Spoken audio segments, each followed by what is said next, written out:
Oh, hello, folks. This is Steve AB4L. Now, nothing in this episode is a promotion, nor is it a recommendation. I'm just going to quickly show you something that I think is strange.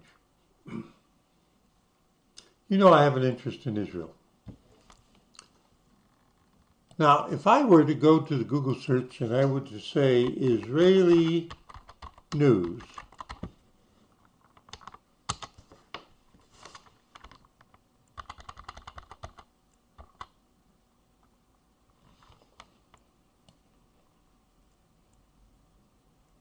you would get something like the Times of Israel.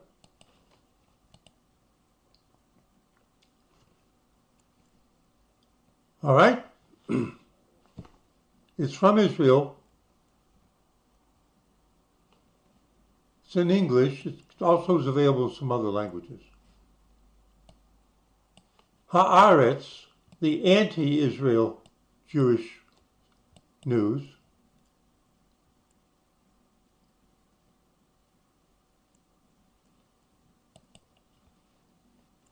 The Jerusalem Post, I used to subscribe to the overseas edition a long time ago. See, they're all in English. You can see it just brings it right up. Right? Just brings it right up.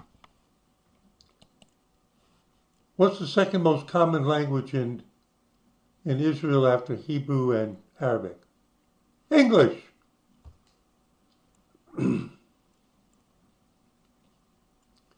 Ynet News. I look at that every day. This is the headlines. You can get the main page. Okay? Now,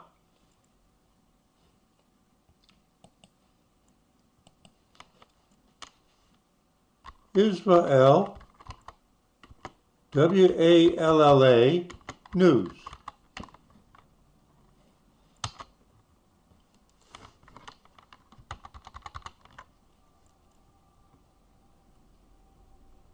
News.wallah, walla.co.il. Now, the Brits, when we used .com for commercial, they went with .co. .il is the country abbreviation with two letters. Like you'll see some US websites that are .us. .fr France, .it Italy, .jp Japan, .kr Korea. Now, they're presenting it in Hebrew. Vav, Vav, Aleph, Lamed, Hey. There's no W sound in Hebrew, just as they're not Palestinians. There's no P sound in Arabic. They're Palestinum, Philistinum. That's how they say it. There's no P sound in Arabic. There's no W sound in Hebrew. So to get the W sound, Wallah is a Arabic-derived idiom. They go Vav, Ve. It can be Ve or U. Ve, Aleph, everybody knows it's Wa. There's no J sound in Hebrew. If you want to spell the name Jerry, you have to use a gimel, Ge, put a tick mark, J. And then the next word there, it's right to left, this is Wallah News. That's the translation. And there's the English, https news.wallah.co.com. So let's open it in a new tab.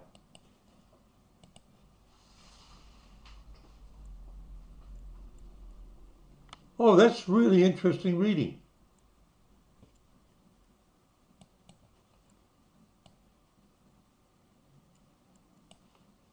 You see, I-24 News, which is it's a TV station, Wallah News and Latest Headlines.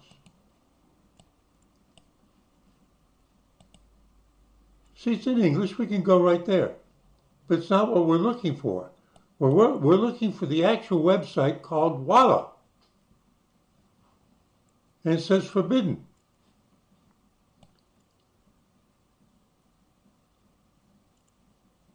And you notice that it says translate this page. Now what does that mean? The Google engine is smart enough to know that what it has shown me is Hebrew. And I'm in the United States. And maybe I know Hebrew, but most likely I don't. So they're offering to translate the page. Now, how do they do it? They go and try to get the page themselves, and then, see this thing up here, down here? They use their translation engine. They only know a couple hundred languages. They translate it using this, and then they rewrite a new page, and that's what they send to me. They don't send the actual page they got from Wallah, news.wallah.israel.com.co. So let's do it. Translate this page. Click. Google Translate. You see Google Translate? They did just what I said. Can't translate this page. Why can't they translate it? Well, they're offering the opportunity to go to the original page so you can find out why. Shall we click on it?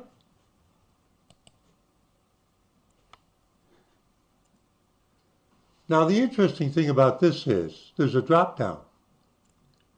Do you see it there?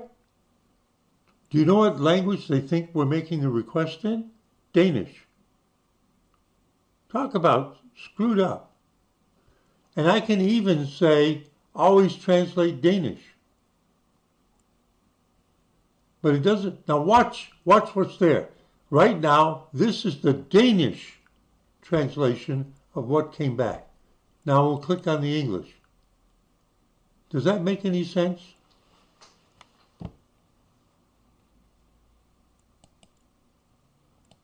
But either way, they're getting the same message as I did. I just clicked, and that's the one I tried. So I can go there, I can go there, I can go there, I can go there. But when I go to the Hebrew language, I can go to the News 10, which has got Hebrew or English. But when I try to go to Wallah, something's up. And I don't know what it is.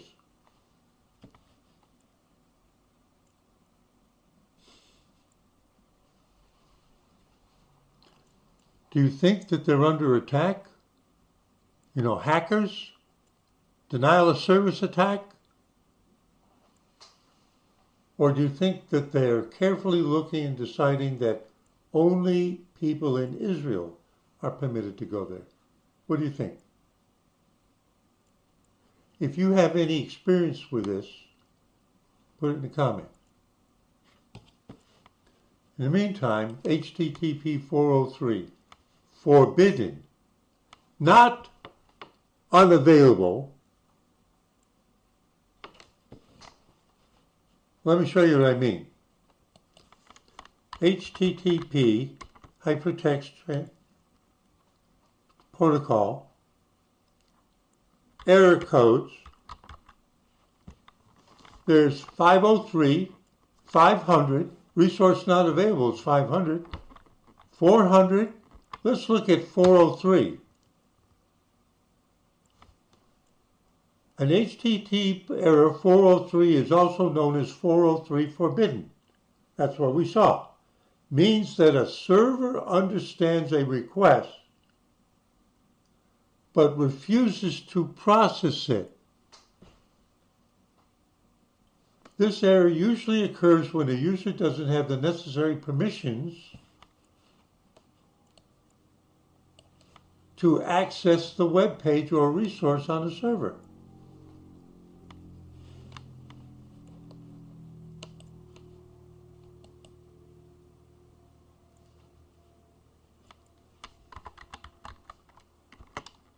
let's just go 400.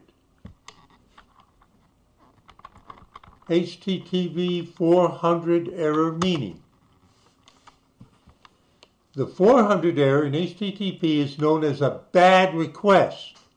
Means that the server could not process a request sent by the user because it was considered invalid or incorrectly formatted. Usually due to the request syntax data. I'm showing you these two, so there's a series of refusal errors, and they subdivide them out so they can be more specific. This one is, you came to me, but I can't make out what you're actually asking for. There's something wrong with the way you said it. But 403 is, you don't belong here.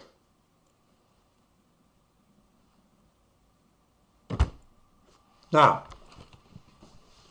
let me show you one more trick. Let's see what happens.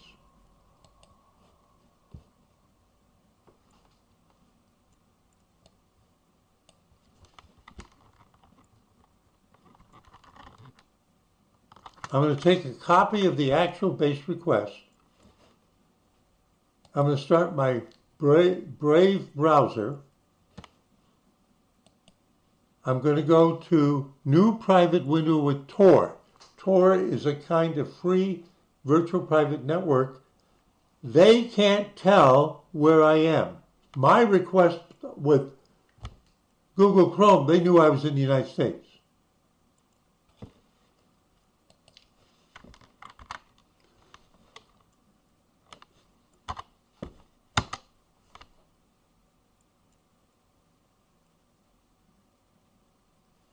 It set up the Tor. It's now sending the request from the Tor server. And what it did is it said, you thought it's asking me, is this the search you want? And there it is, Wallah, news, wallah.co.il. And this is the same. Now I click on it.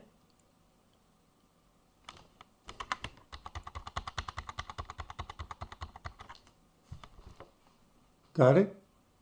So even when I disguise who I am, you don't have permission, we don't want you here. Okay? So I'll go back to reading/.org. News for Nerds. Steve AB4L, just adventuring on the web. Saying see you in 73.